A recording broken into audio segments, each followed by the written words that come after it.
Hi, everybody. First of all, thank you, Stephen and Olivia and Cloudingo for having me. I'm excited to be here. As you can see, I'm broadcasting live from Oz with my green background.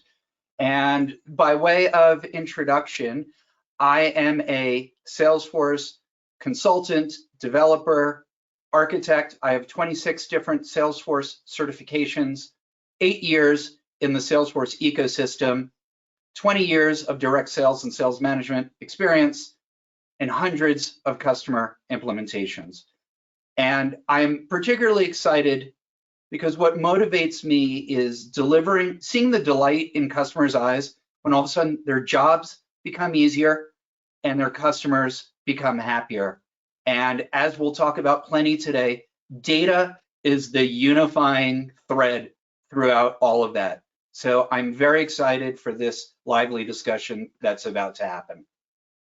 Thanks, Kevin. I'm Steve Harding from Cloudingo. I'm sure some of you out there have met me either at Dreamforce or gotten emails, or we've had phone conversations. So welcome. For those of you who I haven't actually spoken to directly yet, we're glad to have you here. This webinar today is about Salesforce data management, and we just want to talk about some best practices and some different approaches and things that you should be thinking about with respect to your Salesforce data management. And this is part of a kind of sometimes series we do here at Cloudingo, webinars that are designed to give you some things to think about, to help develop your own knowledge and understanding and skills. And so we're really excited to have Kevin Asher with us today. Kevin has been a partner at Cloudingo for a while, and he's been a great partner, really impressed with him and his knowledge and his background. And so I think he's going to have some really interesting and useful insights for you. So with that said, let's talk just a little bit about what the agenda is today. And so we're going to cover lots of different things. Some of it's going to be sort of very theoretical and global, and other aspects of it are going to be very sort of specific kinds of tips and tricks kinds of things.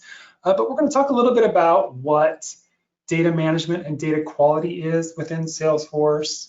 We're going to think about what the challenge of data is and why we need to think about it as a challenge.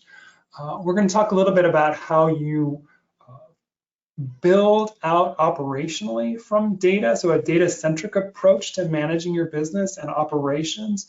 And then we're going to try to give you some specific use cases and some implementation tips based on, particularly on Kevin's own experience with his own client base, but we also certainly have some from the Cloudingo standpoint as well, and I'm happy to share those with you. Yeah, thank you, Stephen. And I'd like to add that while we promoted this webinar for marketing and sales ops and admins, data is a topic for everyone. It affects everybody. So we'll also be talking about, for those of you out there who are executives or in management, why the weeds may not matter, but the implications and the outcomes absolutely matter at every level of the business. Yeah, I couldn't agree more. Yeah, I want us to think about that in a world of big data. You're only really as good as your data. I mean, think about how important data is in your operations. Every organization who's on this call today, data is probably the key thing. Sometimes in some regards, it's more important than human resources. And we all know how paralyzed we are if a system goes down. Certainly Salesforce has had some big outages, and those are legendary because it shuts everything down. So what we want to think about is data as a strategic corporate asset, but we also want to think about data management as a strategic corporate discipline. And we can look at that as from a perspective of both being reactive and proactive. So reactive is when you're addressing existing problems and challenges, but proactive is where you're anticipating how to make your data and your systems work better for you, whose responsibilities those are, what the expectations are, and how they can be supportive of your business operations. So with that, let's get down to sort of data quality 101. So Kevin, I know that you deal with a lot of clients, and one of the first things you need to do is talk to them about data quality. So how do you open that conversation, and how do you explain to them what data quality is and what they need to be thinking about? Absolutely. So first of all, we deal primarily with sub-enterprise companies, young, growing companies with aspirations to use Salesforce and related technologies to become big companies. And often we're the first ones bringing up the data quality discussion. And there are common definitions, so let's just level set of what they are. Number one, uniqueness. Now, for all of you who are already familiar with Cloudingo, uniqueness, lack of duplicates. Acme Corp has one record. That's uniqueness, lack of duplicates. Usually, most commonly, we look at accounts, contacts, and leads to contacts. Accuracy. First of all, I want to make sure that there's only one Joseph Smith record at Acme Company, if there really is only one Joseph Smith. And then accuracy is making sure that his phone number and his email are correct, they're accurate, that the mailing address, if I'm sending out, if I need to ship, if I'm sending out, if I need the mailing address, that it's accurate. Completeness. Completeness would be that in Joe Smith, that if title is important for my business, that I have a title entered for him, and that I have in my CRM all of the records that I would expect to have, that I have all of my prospects, I have all my leads, I have all. So completeness is both on a per record basis, and then that the records themselves exist in the database.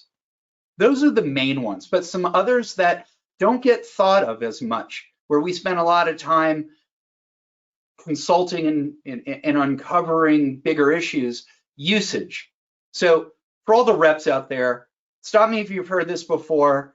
To get an opportunity move from stage to stage, you have to navigate through a 50, 75 field form, and you fill in 2 fields. And so now all of a sudden we have a usage issue. Why are we collecting data, and are we actually using it? So those two go in hand. And then the other two sort of come along for the ride. Validity is the phone number allowed to be called? Is it not on a do not call list, let's say? Is postal, let's say in the US, is mailing address adhere to US postal standards? And age, is how old, recent is this data? So uniqueness, accuracy, completeness are the main ones. Also usage, validity, and age. Yeah, it's interesting that and we're going to talk a little bit about the cost of bad data, but one of the things I always find really interesting about that list of data quality matters is the issue of age. And this is a little bit of an aside, so I apologize for taking that conversation in a different direction, but in my own experience, the age of data is often ignored, that data becomes a kind of security blanket, and clients and Salesforce users never want to delete anything, even though you can show them that the values they're holding are bad, the ways that they're operationally working with their data, either through emails or phone numbers, aren't there in the data, that the data is 5 years old and it has no activity, and yet there's a reluctance to sort of clean that data out and keep their data set fresh. So anyway, I apologize for taking that down in a different pathway, but those of you out there in the audience, think about the age of your data and maybe run some analysis and some reports and look at how old and how long you've held on to some of those records in your Salesforce instances. All right, so Kevin, we've got accuracy, we've got completeness, we've got uniqueness, we've got all these things that count as elements of data quality. But what is the cost of those not being followed in terms of your data practice? I mean, why is bad data problematic?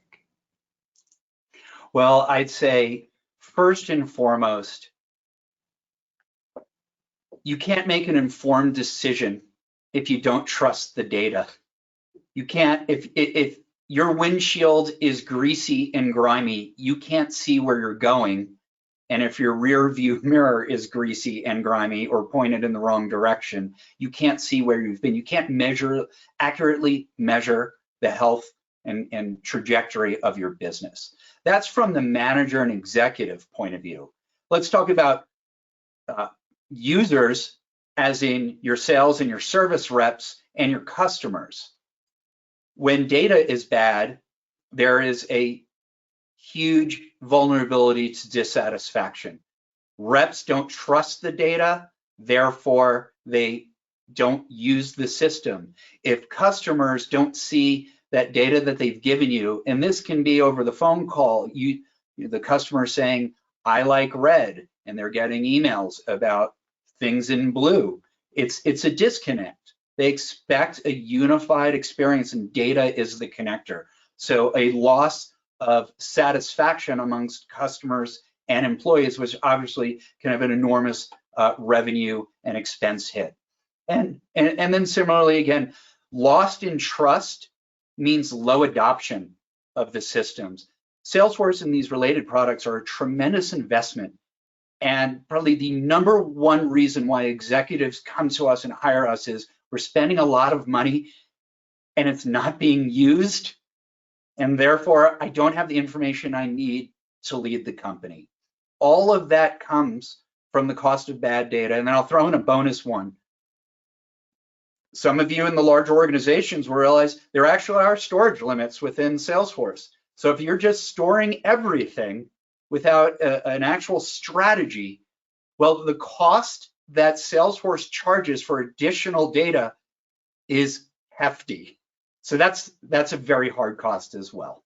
Indeed. So yeah, we've got increased costs, we've got decreased revenue, we've got disruptions of daily operations, bad technical business decisions, or undermining strategic corporate decisions. So all of those things have their roots in bad data. So all right, so we know that. We know what data quality is. We know what the cost is. It's significant in a lot of different ways, both hard and soft costs. What causes poor data? I mean, I know we all have some ideas, but there's a lot of things we might not even realize in terms of the cause of bad data. And my experience is showing that the primary cause is more cultural and people-oriented, more so than technology. Technology matters, and I'll mention that shortly. But the first, lack of governance and ownership. And for anybody whose eyes just rolled about a consultant referring to governance, really all I mean is coordination and a framework for decision making. And good governance is proportional to the size and needs of your company. So an example of lack of governance is everybody's an admin, and therefore I'll just add a checkbox to get something done that I need. And now all of a sudden, pretty quickly you have a Frankenstein solution. That's an example of a lack of governance. A lack of governance would be sales team thinks of leads one way, marketing team thinks of leads a different way, and therefore metrics and the way they collect fundamentally out of alignment. Governance and ownership means alignment and coordination. Also with that can be other details like CRUD, who has field level security, that sort of stuff. Next category, integrations. Integrations is a huge cause of data quality decline. And this can be because the mappings or the triggers or just overall the settings aren't, there's just things off. Often the way that we see that is leads coming in with company unknown, contacts being created without accounts, certain things that basically you can't do with the through the UI, but API users, API access can create some pretty poor data issues. That's also where lots of duplicates end up coming. So integrations without proper planning or configuration or management. And then the last two on my list, poor user experience. This one often gets overlooked. So back to my example of I'm a rep, I'm paid on quota, it's the end of the month, I need to move some ops forwarders to closure, and yet I'm faced with a form with 75 fields. I need to get the deal done. What do you think the chances of me filling out 75 fields are? So we'll talk about ways to rectify, but just an overall poor user experience. It's not just what the data entry looks like, but think about, why am I entering this data if in the end all it's being used for is for my manager to hassle me during a one-on-one? All that's part of a poor user experience. And then finally, told you I'd get there, lack of tools. Salesforce actually has quite crummy data management. It's crummy or non-existent. The amount of times when it missed an exact match and Cloudingo caught it, or a fuzzy match, Cloudingo caught it. So if you want a tool to measure uniqueness, if you want to enrich your data, make sure that you have the accurate phone numbers. Have an easy way to see how much is this, what percent of records does this field have a value for. All these things are best used with third-party tools. And I can't speak for Salesforce, but it sure seems like that's a deliberate partner out strategy to just let others carry the technical, flag of maintaining data quality. Well, and as a Salesforce partner, we're certainly happy that there's a space for us. So what I'm hearing when we talk about the causes of poor data, I think if there's anything that sort of holds this together, like the umbrella over all of these causes of poor data, is not actually having a strategy around managing your data.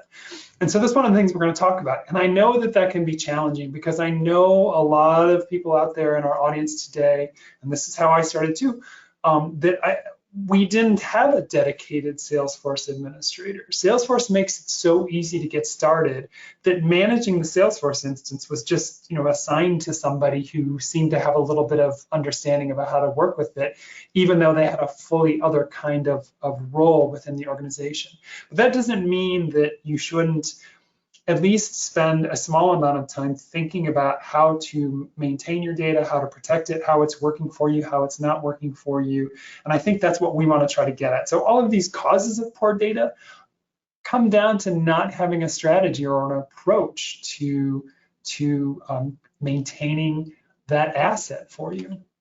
So, and to add to that, Stephen, what we often find is a lot of times Salesforce will get sort of relegated, again, in my startup client base, that Salesforce is a detail to track deals. And ultimately, what it is, it's a system of record and potentially a system of truth of getting closer with your customers and having a clear vision of how your core business processes work. How does something get from step A to step E, and who's involved? Is the more you have that thought through, the more you'll get out of this system, and data is a huge part of that. What data goes in, data goes out. Yeah, so we've defined data quality, we've talked about the cost, we've talked about the causes. What's the benefit of increasing your data quality by even 10%, 20%, 40%? What's the benefit of high quality data? Well, the easy answer is it's the opposite result, opposite outcome of all the costs of bad data. So now all of a sudden you have trustworthy data, better decision making. So the first step is you'll have a great rear view mirror. You will accurately see the health of your business. And then moving to the plus and opening opportunities.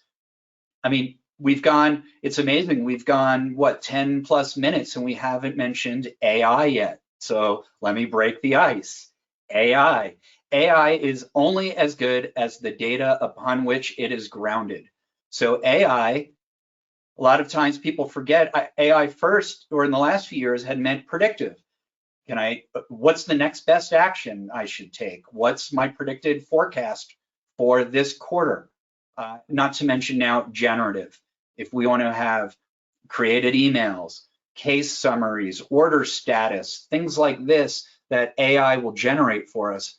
Well, if you've heard the term hallucination, that often comes from a lack of data or inaccurate data. So if we want well-grounded, credible, trustworthy AI outputs, the main input is quality data. Yeah, it's so interesting you brought up AI because obviously Salesforce is entering the AI space. There's tools and add-ons and features of Salesforce now that utilize AI. We're looking at it in Cloudingo too. It's everywhere. And I think that's a really simple, straightforward, direct way to understand why data quality is important. But it also, I mean, it comes down to things like making your projections and analyzing your own business operations. And if the underlying data is no good, your projections for this year, for next year, next quarter, whatever it might be, aren't entirely reliable. And if you're taking action on those kinds of reportings and those ways of analyzing what you have, you might not be making the best choices in your business decisions. And that can be a huge problem in the end. Yeah. All right. So let's start getting into the details a little bit more and think about what it means to have a data-centric approach, what it means to have a data as a strategic corporate discipline. So we'll start with governance. So Kevin, tell me what you mean by governance, what you think about when you think about governance, and how you work with your clients around governance. So governance, again, is the collaboration and alignment and a decision framework of how data is collected, stored, used throughout the org. That, again, that could sound bureaucratic and wordy, but let me give some very tangible examples where companies get tripped up. Do I use leads? I do account-based sales and marketing. Do I use Salesforce leads? Do I use the lead object? If so, what makes a lead? What do I want to store as a lead? When would a lead, let's say, get converted to a contact? Let's take that a step further. Lead source, the lead source field. If you ask a marketer what lead source means, you'll frequently get an answer. Well, a typical lead source would be, I sourced this lead from Cognizant, from ZoomInfo, from a trade show. They came through the website. You ask a salesperson the lead source, you're more likely to get an answer of, this was outbound prospecting, this was an inbound lead, this was a result of my personal network, or my social selling skills. They think of it fundamentally different. Marketing thinks of it as, how did it get into my database? Sales will think of it as, how did it really enter my sphere, my consciousness, and start my sales process. So that's just a specific. And governance also is, well, who really is going to be a sysadmin? Or there's a change that needs to be made to Salesforce. Do we just accept everybody's? Do we implement every change, or is there some type of selection? All that falls under governance. So, and then for large enterprise companies, yes, governance can be more of a center of excellence. You have IT represented, and you have a lot more stakeholders. Ultimately, governance gets to the point that you're making, Stephen, of make sure that you're thinking through what the business needs are and what overall business outcomes, and governance helps translate that into what happens in Salesforce and connected systems. Yeah, I think it's so interesting that you brought up an example of the lead source field or lead status field and how marketing looks at it differently from sales. And one of the things that I always recommend when I'm encouraging people to think about a strategy about data management is to start at the end. So who are the users of your data? Who are your data consumers? And how does your data model serve them? And it's probably not the same for each of those categories. Marketing is going to have a particular use case and a particular need, and sales is going to have a particular use case and a particular need, and your C-suite or your executives are going to have a particular use case and need. Same with service and support, all of those different things. So, and I think when you're working with those people, they tend to, and you're asking them about Salesforce, they tend to describe how they want the system to work rather than what their objectives and goals are. So as you're working with those things, and I do encourage you to sit with your teams. If you are managing your Salesforce instance, sit with your teams, watch what they do on a daily basis, watch how they're using the data and how they're engaging with Salesforce, because you're the experts on Salesforce. And if you see what they're doing, and you see what they need, you can better understand how to make those processes more effective and more efficient, and how to build out your Salesforce instance. It might be different dashboards, it might be different page views and page layouts, All of those are so easy to create in Salesforce and can make each of your business divisions that much more effective when in how they engage with and use the data that they have available to them. Absolutely. So I think that leads really well to processes. So ultimately, business is a set of processes. I'm biased. I have engineering degrees. I am system oriented. Life and Salesforce is a series of processes. And so here are the main ones that we help customers think through. And again, all of them have data implications. How do we take a visitor into an anonymous visitor to a lead? How do we go from a lead to an opportunity? How do we work those opportunities to close? Once they're closed, how do we deliver and fulfill our product or service? And then from delivery to repeat business, upsell, renewal, and just ongoing, and keeping the wheel going.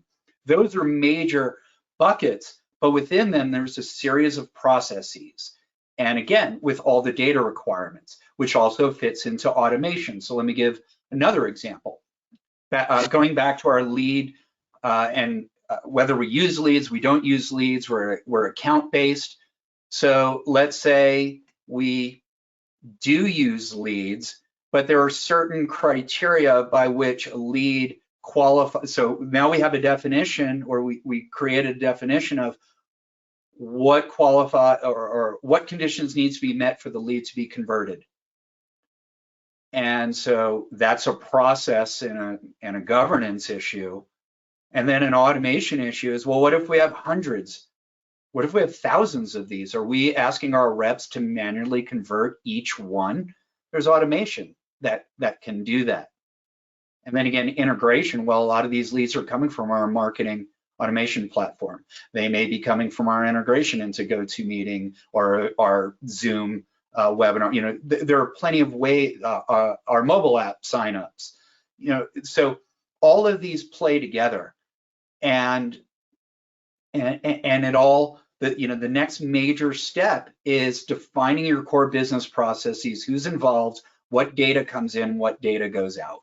Yeah, I think it's so important to understand what the key drivers and data points are that actually drive and run your business. Salesforce data management is so much more than just the day-to-day, adding a field here, onboarding a new user, running some sort of report. What I think is so essential is really understanding what elements of the data are actually used to drive the business, and then figuring out ways in which those are high quality, that they're complete, that the reports and dashboards are built out that surface the information so that it can be properly used. And again, that comes down to a strategy, thinking about what needs to be monitored and for whom, which users, which teams need to have that information surfaced for them. And so those of you out there running your Salesforce instances, again, that's the ask is that you actually work with those teams and identify what their needs are so that you can make the asset of data more effective to them. So given that, Kevin, let's talk a little bit about automation. Like, how do we make this happen in a sort of seamless, automated way? Yeah, so one example, let's say, can be leads automatically being converted. For those of you with the eagle eyes out there, you may notice that the image under automation involves Salesforce Data Cloud. So data is so important to Salesforce, it gets its own cloud. There's no Flow Cloud, there's no Apex Cloud, but there's a Data Cloud. So we just want to do a brief call out to why it's under automation, why we're even showing this image. Automation can happen, we're all used to it happening from data that lives within Salesforce or gets pushed into Salesforce. So a common automation, some of the most baseline automations that we use all the time. Opportunity naming conventions. No matter what the rep puts in, we're going to get the same opportunity name all the time. opportunity goes to closed won for the first time for a customer. That customer type now all of a sudden moves from prospect to customer. I mean, I think you all have plenty of examples of automations that just update data because it's being derived, and we're not asking the user to update data, because guess what? They won't. If they outright don't have to, and if you're thinking I'm just going to make it required or do a validation rule, well, it goes back to the user experience. If they're getting error after error, I encourage you to think through and empathize from their point of view. Are you asking for data entry when it could be automated or derived or calculated? But the reason why we have Data Cloud up there is the automation doesn't have to just come from data that sits within Salesforce. This data that can trigger an automation can be an item is back in stock from your inventory system. An invoice has now gone overdue from your finance system. A customer has been looking at the upgrade button, has been looking at upgrade plans within your app.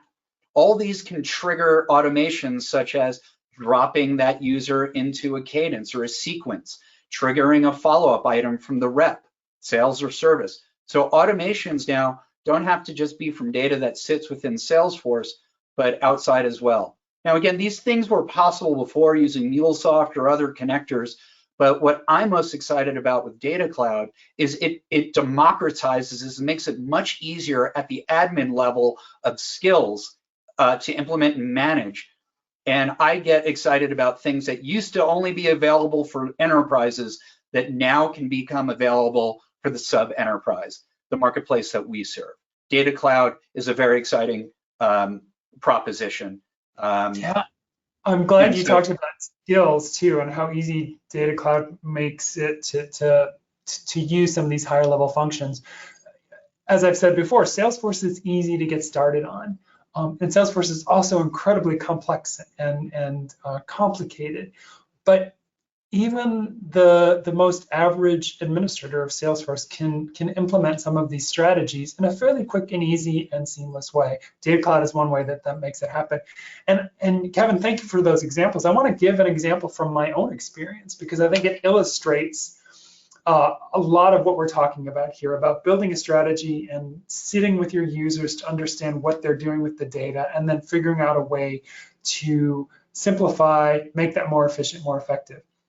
In our own usage, so Cloudingo is a subscription model, and it has an annual license. And so when our salespeople sell a new license for Cloudingo, a new subscription, we use the opportunity object in Salesforce. They close that opportunity when the deal closes, and then there's a manual process to track that license over its annual subscription. And the salespeople were having to create a renewal opportunity for a year from the close date. And there was lots of data elements that they were copying over from the previous opportunity. And as soon as we saw that, and as soon as those of us on the admin side saw what they were doing on a daily basis with every opportunity, we realized that we could automate that process. And the trigger is setting that opportunity to closed won, and that auto generates a renewal opportunity for a year later and sets the tasks for all of the salespeople to follow up on the right intervals. And that was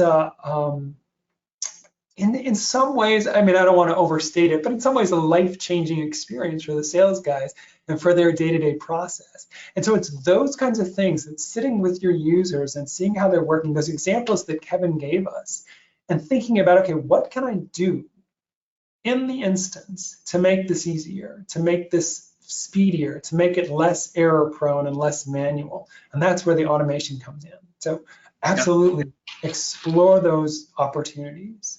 And I'd remind everyone, not just moving a prospect to a customer, but the automation. Unfortunately, churn. Customers don't stay customers forever. Churn, term expiration, whatever. Is there an automation in place to now move that type to a former customer, or however you want to designate? Because again, we see time. We ask, how many customers do you have? They run a report, like, oh, no longer, no, and you know, the inaccuracies. Again, the data is old. It is inaccurate. Yeah. And it's interesting, you talked about running reports. I think that there's so many different ways that we can use reports. And instead of just building a static report, you might consider building things like exception reports. Exception reports would be things that fall out of an acceptable range, and that they require some sort of action. Those are hugely effective ways of managing and using the data that's in your Salesforce. So, for example, build me a list of reports for opportunities that are 180 days past close. Right? And then your sales manager takes that to the sales team and kind of looks at what's going on. So instead of just getting a static list of your opportunities to date, figure out ways of exceptions that actually require some sort of action to be taken on your part. So I think those are other sort of valuable ways about thinking about managing your data. So Kevin, let's talk about integrations. I mean, that's got its own category here, and we've already addressed it in the previous segment of our conversation.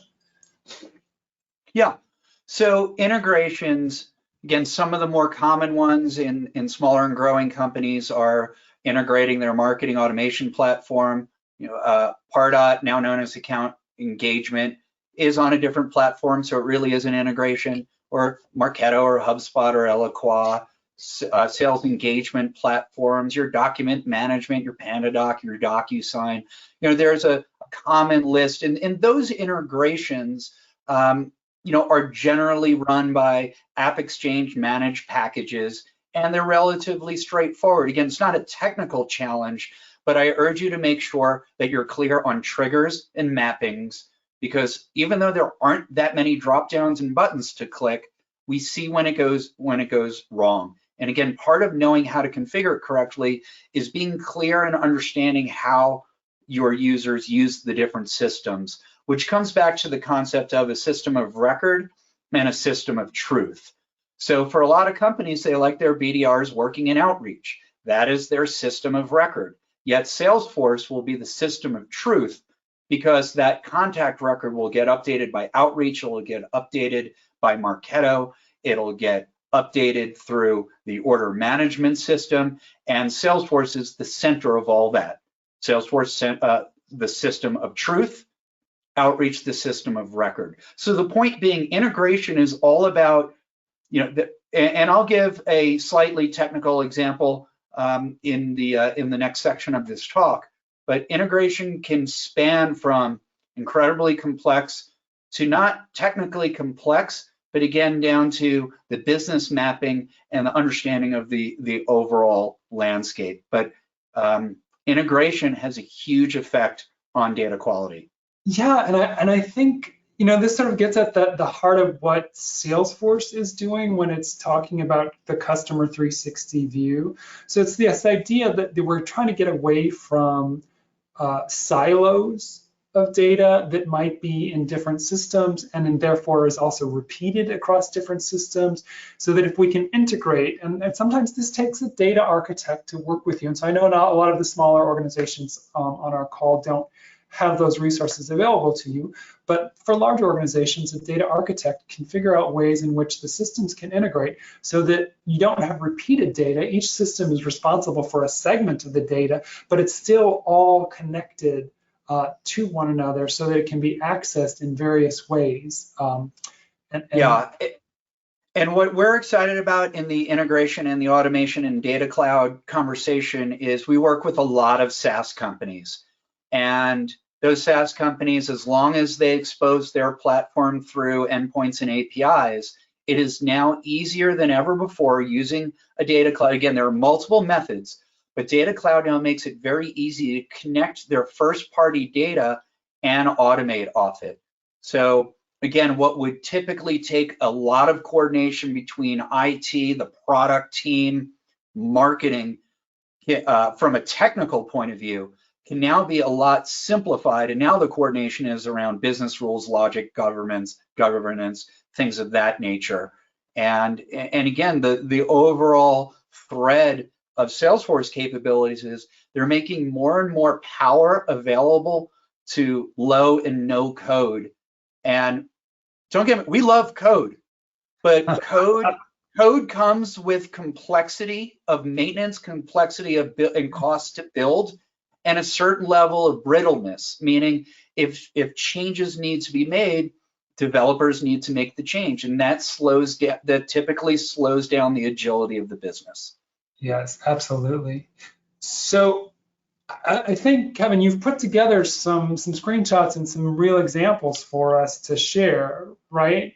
So maybe I think this would be a good time to begin jumping into some of those, and we can look at some specifics that I think will illustrate the points that we've been talking about, and that there are some takeaways that those of you in our audience can begin to think about implementing in your own Salesforce practices. Thank you, Stephen. All right, let's talk about account hierarchy. This is a simple field. Its parent account is an out-of-the-box standard field on account. Yet it comes simple concept, complex to implement. So in the industry, particularly where we've seen this, education. So I have here a screenshot, University of California. Well, there are 14 or 15 campuses. We want to have a nested relationship to show that they're all part of the University of California system. QSR, quick service restaurants. Think Yum Brands owns Taco Bell, a regional franchisor down to your local Taco Bell versus Kentucky Fried Chicken. There's a nested account relationship. Automotive dealerships. Nello Motors in Roseville, California has Porsche, has Audi, has Nissan. I forget what, but again, a roll-up relationship. But so let's say, how do you keep this up to date without relying, because there aren't always databases. You can't always rely on a Zoom Info or Cognism to have this accurate for you. So sometimes you just need to have your users participate in this. Well, if I have University of California with 14 campuses, the out-of-the-box way would just be going one by one, edit, parent account. Well, this is just a simple screen flow. At the parent, you can now assign multiple children. And the point here isn't that this is so technically sophisticated, but it's a whole point. Make the user, the easier you make it for your users, the better data you will get. And as long as there's a motivation, well, why should they care about parent-child relationship? Well, account ownership often goes with territories and goes with accounts and or opportunities, and ultimately that finds its way to commissions. Sales reps will be motivated to have the proper account ownership and make it easy for them to update it when needed. And I want to emphasize what Kevin said there. He said it's a simple screen flow to establish account parent relationships, hierarchies within your records. And I bring that up because I get that question almost on a weekly basis about how do I either protect my hierarchical relationships when I'm doing all the stuff that Cloudingo does, or how do I establish it? And I don't always have an answer because we don't build that out. But I mean, Kevin's given you some tips on how to make that happen for you. So hopefully that resonates with some of you out there. All right. Do you want to move on to the next one, Kevin? Or? Yeah. All right. So another very common cause of data inaccuracy is contacts move to other companies. This happens in all industries. I'd like to, I don't know, maybe my bias, confirmation bias, just tech seems particularly prone to people moving. So what's showing here, again, same spirit, easy to use screen flow. Rep finds out that Stephen is planning on leaving, could enter in the information about the new account, and then the result on the next screen. So what we're doing here is, now it would be very easy to just go to Stephen's record and update the account name. But the drawback to that is we would lose all of Stephen's history. We would lose all of the activity capture, the events, the emails, opportunities, cases, all that. All that would incorrectly travel with Stephen to his new company. And that's just an inaccurate view of the real world. So just this flow makes it easy for the rep to update. And again, you could also update, of course, through your Zoom Info, your Cognism, your Sales Navigator refreshes. But a lot of times, your rep is going to be the first one to know before those data sources. So it moves, gives a chance to move them to the new company and archives the old company the old contact, so available for reporting, trend analysis, all that, but again, keeps it clean. And we happen to just append the company, because then our matching and duplicate rules stay true. Yeah, and just to restate what Kevin said, he's talking about maximizing workflow efficiency. Obviously, you can just hope, cross your fingers, that when a marketing or a sales rep is talking to a contact that you have in your Salesforce instance, and they realize that they're no longer at the company they thought they were, that they're going to create a new record. But that's cumbersome, it takes time, and usually doesn't happen. But with sort of maximizing your workflow efficiency, all of this it's a much lighter burden on your users, and it's much more likely that it's actually going to happen. And I also do want to remind you too that there are some services out there that will track employee attrition and find out where employees move to, and you can sort of automatically update. Those are services, paid add-ons for Salesforce, so you can explore that as well if you feel like tracking your contacts through their professional histories is somewhat problematic or challenging for you. But yeah, and we also connect this to our marketing automation, so when we get a hard bounce, it'll trigger a left company. Yeah, exactly. All right, let's go to the next one. All right, little bit of technical sophistication here. No code, call out, and transform. What this means is that sometimes we need data that lives outside of Salesforce to be part of a Salesforce process. Data Cloud is a hammer. Sometimes we need a scalpel or something more fine-tuned. So common examples, let's say exchange rates. We use multi-currency, and there is no native exchange rate functionality within Salesforce. Holidays, let's say, again, we work in multiple geographies and we don't want to send marketing or sales emails out on a holiday. We want to know what VIP tier this customer is, and that can change based on buying behavior. Credit inventory checks are just some common examples of how we need something from a system that lives outside of Salesforce. That could be a system that we own, or it could be a system that's more public. And so again, this has been possible for quite a while, requiring code and developers. Now this functionality is coming so much more easier to the admin level. And I think of some implementations where, again, we had to spend a lot of development hours, where now using the flow call out element and the transform data element makes these things, orders of magnitude less costly in time and resources. So again, data in Salesforce doesn't always mean that the data originates in Salesforce. This is back to the whole system of record, system of truth, source of truth. Yeah, so and I like these examples because these are in the most recent releases. Yeah, and it comes down again to efficiency and effectiveness. All right. I think you have one more, I think, right? One more, I'll make it brief. It's another mention about Data Cloud, which we have been weaving into the conversation.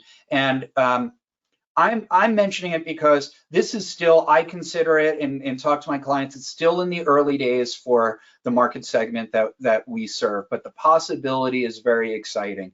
And the prereq still comes down to the same thing. The more you have your data house in order, the more you will be able to take advantage of this. And the last is a screenshot. And for all of you who are either attending Trailblazer DX or make sure you've got your notifications turned on, it's in another few weeks. And we know we're going to hear some very exciting rollouts and GA announcements of this. Last screenshot is from Prompt Builder. So this is really just behind the scenes of how we can set up the framework for generating sales emails based off of data that lives not only within Salesforce, but data that lives in any of your connected systems. And again, unlike, let's say, the call out and transform example, this data doesn't need to be pushed and stored in Salesforce. It can stay wherever it is. So now think about all of your customer touch points, webinars, website, mobile app, desktop app, chat bots, whatever, all of these things. This is where now all of a sudden those can be taken into account when we write the next sales email, the next service email, the next whatever email. And there are other capabilities as well. And these are the things that I'm very excited about because it opens up all new capabilities. And see if you can guess, it all comes down to solid data and a data strategy. Yeah, it is very exciting indeed. So we're getting close to the end of the session, but I want to run through just a couple of kind of tips and tricks to sort of takeaways that might be lower lift to implement. And Kevin, just jump in here if you have some thoughts as I just go through the list. But one of the things that I think can be really effective in managing data in Salesforce is, instead of using, again, I mentioned static reports, but build color-coded dashboards. If you don't know anything about dashboards and you've never worked with the dashboards, go out and do the trailhead in an hour and learn how to use dashboards because they are amazing. You can see a few examples right there on the screen. And build dashboards for whatever the meaningful things are that your stakeholders need to know. So for example, if you've got opportunities that are marked as supposed to close, but they're showing no activity, build a dashboard that's color-coded for your sales guys. If you've got opportunities that are 180 days old, but still haven't closed, build a dashboard for that.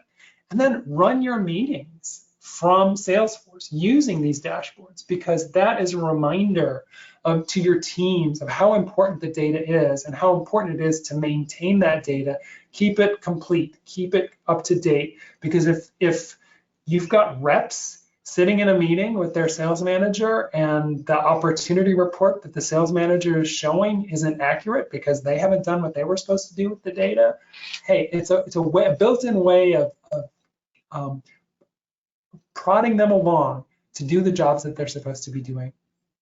Some other quick things to do: standardize your data. I mean, think about naming conventions, using standard prefixes and suffixes, using state and country pick lists in Salesforce. It's already built in, easy to implement, using standardized formats for phone numbers. And once you set up these standards, make sure that you go back and historically update your data that may be out of the standard so that everything is in alignment.